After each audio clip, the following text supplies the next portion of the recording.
Hi, I'm Sharon Glenn, and this is my son. Hi, I'm Jason Wakefield.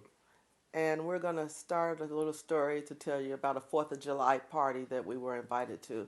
That day, I wasn't feeling it, a little depression, and Jason was telling me about an event that some of his friends were giving. There's a block party going on 26th between Sumner and Franklin. My buddy, his grandparents lived over there, has has a house, and he invited us to come over and just hang out, enjoy some fireworks, have a few beers, and be around good people. Yes, and they have been doing this block party out here for over 20 years. So this was not the first time it had been done. And normally they get a permit, but this year they didn't get a permit. But we decided to go. We walked over there first, beautiful. Then we came back, got chairs, and we drove. Yeah, we drove there. Got a good park. Hmm. Yes, and then the fireworks started. I mean, the crowd coming from all directions, and it was one guy in particular doing fireworks. His was bigger than everybody's. He would get the gunpowder, and when that time came, I was excited. I would warn everybody, it's coming, the big one," and we'd jump around. And the fireworks was really that part of the evening was very good, and I was glad I had gone. Towards the end of the night, around midnight, the police show up telling everyone to go home or get inside the house and just, ruin the block or ruin the party for everyone. I guess there were some noise complaints from some other neighbors, and, um, you know, we were taking our time gathering our stuff to get ourselves ready to go inside. I, had to say goodbye to my girlfriend, kiss her, and make sure she got off safely. We still had to get our lawn chairs and stuff, and This was the first time, though, I had ever been out in a public place and was told to disperse. I mean, I've never had that experience from the military days, just disperse without gathering your purses and your chairs and your coolers. You got things, it's almost like a picnic, basically. hmm And so we decided to gather our belongings, and I wanted to stay to clean up the fireworks out the street. That's a good soldier. That's what they do, and make sure everything was in order. Make sure I didn't forget anything, and wanted to take the. Jason was going to take care of the chairs, but I needed to get to the restroom. That's where I was headed. So yeah, we go inside the house. My buddy whose house we were at, he filled up two pitchers and walked out to his garage and told me to follow him because that's where we were gonna hang out. And as I'm walking out, he's already in there. I look over to his neighbor's yard and I see two cops, I guess, looking for someone. And they see me go into the garage and they climb over the fence and start heading our direction. So I go inside and tell my buddy Jason to shut the garage door. The cops are on their way. And he shuts it. And right before the door could close, the cop sticks his foot under it to trip the laser beam and it caused the door to go back up. And, the guys in the garage are sitting there giving the cops a hard time. For some odd reason, the cops wanted me to come outside and they said I'm under arrest for failure to comply, I guess. And I was like, no, I didn't do anything. I'm inside. But Jason, he hit the garage door button again and the door started to come down. The cops didn't like that. They came in, backed me into a corner. I was in the corner. One was standing next to me, kind of behind me. One was in front of me. And then I see my mom walk in, and all I remember is her getting slammed down. And I reach out for her, trying to, tell you can't do that to her. She's disabled. You could cause her some injury. And I get punched in the face after a cop yells out that I assaulted him. And then his buddy jumps on my back, puts me in a chokehold, and we're wrestling around.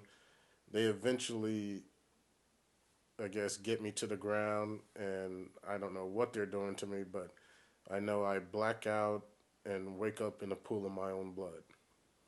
okay, from the point when I last saw Jason, he showed me where the restroom was to the house, and he was going to wait for him in the garage. Thing that was the last thing I talked to Jason about. So I come out the restroom to get my purse, gather myself, and I was looking around. It was dark all of a sudden. I didn't hear no voices. And so I started to proceed to walk out to the light. There was a bright light coming out of a garage, and I started heading in that direction. As I got in the garage, I see Jason on a back wall, and a police each had him by an arm. And the light and their faces were so white with the dark shirts, and they had on the shirts and they had on black gloves. And I started walking into the garage, and I could see one of the kids at the party was handcuffed. I see it at my peripheral vision. He was handcuffed on the floor. Another kid was, it was a lot of noise, background noise. But all I could see is Jason standing there. So I walked into the light, and the first person I came to, I asked, I couldn't even tell you what he looked like. I just said what was going on in my same tone. And then I remember a sharp pain in my right arm. And it's almost was like the pain was so bad I thought I had been shot in my arm. And the next thing I remember, I was on the car. Two police had me. My glasses were gone. I couldn't see. And I was trying to see because I wanted to see where Jason was. And the police was moving me around. And he told me I didn't need to see, that he had it under control. And we were arrested and taken into jail. And I really didn't even know why we were in jail. And when I got there, by that time I was in a lot of pain, and a police officer interviewed me. I couldn't tell you his name, and I told him what had happened, and that was what happened that evening. And Well, we were in jail. we were going to be booked for assault and resisting arrest. And yes, I do admit I did resist arrest, but didn't assault nobody. I was the one assaulted. And from what I saw, the video that my buddy Jason had taken, I had 4 or 5 cops on top of me, so who knows what they were doing to me when I was down on the ground. Yes, because one cop, he, damaged the car. He jumped on top of the vehicle. But after getting out of jail, and I had to go to the hospital because I'm a disabled veteran, the sharp pain that I found was the police officer's whole handprint was here in my arm. And I had bruises, contusions on my head, on my back, on my knees. Every part of my body was in pain. My back, my pelvic, my I couldn't talk. I couldn't hardly open my mouth because I had been slammed by two of the police officers that slammed me into the car, but I didn't know this at the time because I kind of blacked out. And so we were arrested and charged as felons with uh, what Third degree assault. third degree assault on a police officer and resisting arrest. And the police officer, in my case, described how he grabbed me from behind by the back of my pants, and he threw me maybe 360 degrees, spun me, and he said the two of them slammed me into the car. So that's what I was told that happened to me. But as far as me as climbing, I was told at one time I climbed up on a police officer's back, was running in between the cars. I'm disabled, 100% disabled, and I don't know how I would jump on nobody's back that's 6'7", 350 pounds, and I really can't run because of my disability.